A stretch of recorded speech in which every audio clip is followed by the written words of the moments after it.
Kakek Budi, Om Kusnan, Om Indra, kadang-kadang Ertin lah kali-kali yang juga tahu dengan kehidupan new normal ini Cak Mano kan. Kita sama-sama tahu kondisi sekarang COVID ini semakin merajalela. Terakhir berita kemarin di Prancis itu 30.000 wong sehari jaring kena COVID-19.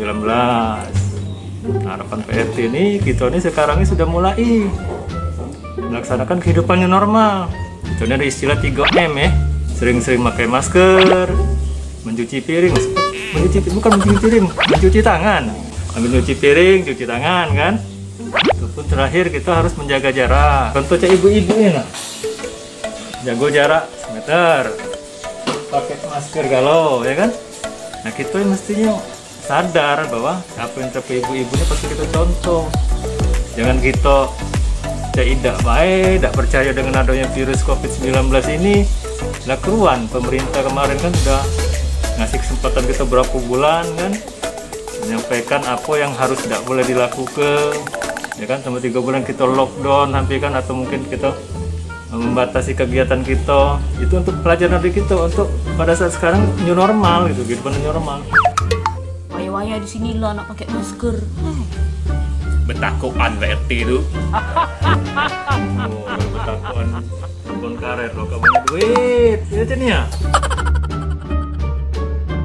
Masih mantap tuh lah, udah siko ya.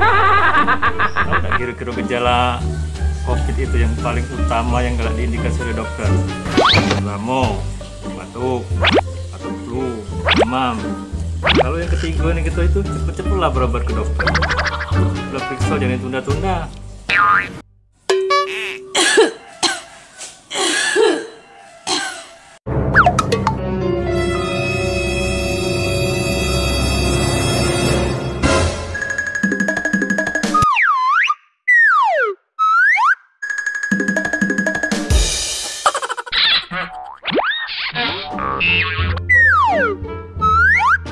Ngapu belari galau nih.